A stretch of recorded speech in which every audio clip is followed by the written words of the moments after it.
Okay. All right. Let's see.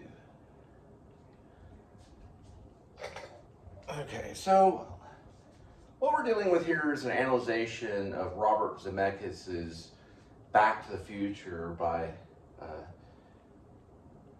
YouTuber, filmmaker, I guess you call him, AdamtheWoo. Some people call him Adam Williams, Adam Devine. But one thing I want to say is I'm actually going to quote The Shining, my Kubrick. Stanley Kubrick purposely would move things around on set to basically not only gain the interest of the audience. Now this is a between shots, so sometimes there'd be like, in a certain shot, there'd be like a chair, and then all of a sudden in another shot, the chair wouldn't be there anymore.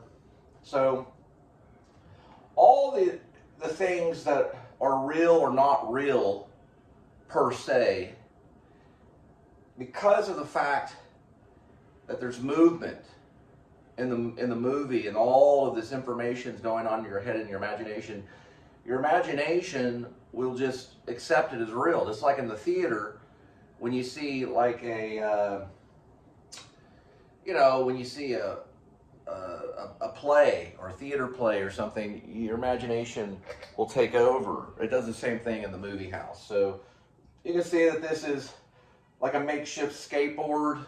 This is AdamtheWoo holding, it looks like maybe like a duster or some type of makeshift broom handle that without the, you can see there's a missing broom. This is a statement about something they got out of the kitchen or something. The shirt says out of time, so he's obviously a Back to the Future fan. He's talking about Robert Zemeckis. I actually, when I was at the Actor Studio, Billy Zane was there. He was in the audience when Ellen Burstyn was teaching, when she was one of my teachers. And I was up high, on the second floor looking down. This is on 44th Street by Birdland, an Actor Studio. Billy Zane was there. I didn't say anything to him, but I was able to go and get some coffee in the lobby, and I was able to walk right by Ellen Burstyn. There were some other probably famous people there too. Estelle Parsons from, I believe it's Bonnie and Clyde. And Ellen Burstyn had just won an Oscar for Requiem for a Dream, but Billy Zane was there that day. Billy Zane was just recently, he played, let me see if I can find it right up here. He just recently played Marlon Brando in Tahiti. So we're gonna kind of rewind it here for a moment. I think I have it on pause. Let me make sure, yeah, it's on pause. We're rewinding it to where Eric Stoltz is supposed to, he was in probably one of the scenes. He doesn't know if it's a stuntman or not. And then we're gonna go forward right here. We're loading. I do appreciate some of this. So when we pause it right here, let me pause Adam. There we go. I'm gonna pause him right there. Let's see if we go. So pause it. There we go. And you'll see right here, that's actually Billy Zane right there. So we'll kind of look, since he has a huge, I don't even know, this is like a 32 inch or what this is, but you can kind of see that right there. You can see probably right here that right there is Billy Zane. And he just now played Marlon Brando in Brando in Tahiti, about Brando's life in Tahiti. And I saw Billy Zane at the Actor Studio when I was studying acting at the Actor Studio. So what we can do is just kind of like a track. The screenplay, we say track. Doing kind of a track and kind of see track there, so we can see a little bit better. And we can see that's AdamtheWoo, YouTube phenomenon. And that's Billy Zane, who also studied at the Actor Studio. Same with me. There, it's Billy Zane. All right, so I'm gonna back to sweeping. Sweep off some of this right here. Kitty's down here. This kitty. And I've been, you know, I've been doing a lot of that, analyzing off my television. Although I think this is probably, if you measure on mine, is a 32-inch television that I have. It's a Roku. Some call it Roku or Roku.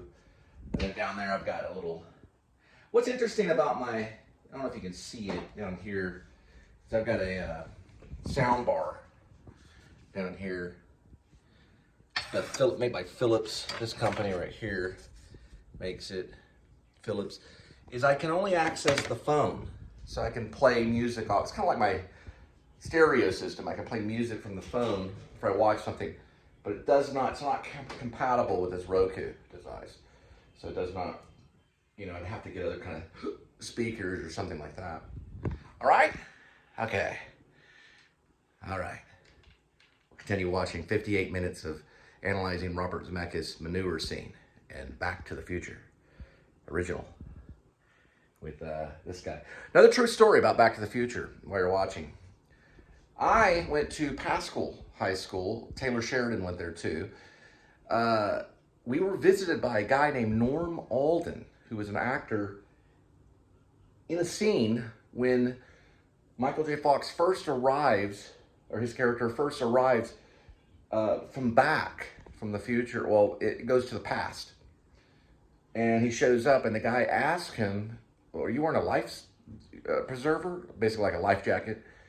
And that's Norm Alden. And Norm Alden also participated in Transformers. He was one of the villain characters in Transformers. And we had a long career in Hollywood. When he came to John Templin's drama room in Pascal, he talked a lot about Back to the Future and Robert Zemeckis. We got to meet him, and he looked right at me, and when he was saying it was like, if you're going to act, you have to keep on acting. And he believed that actors should memorize lyrics from songs. But he had a son, and he came back to Fort Worth. He did a play at Pascal High School after he had done Back to the Future, long time after Back to the Future. About maybe, well, not too long. It's 1985, so 86, 87, 88, 89, 90, 91, 92, 93. 94, about 10 years later, he did Our Town. He played the stage manager, Norm Alden. I don't know if he talks about Norm Alden. I might do that. I might get Back to the Future and talk about Norm Alden and the life jacket scene with with Michael J. Fox. All right.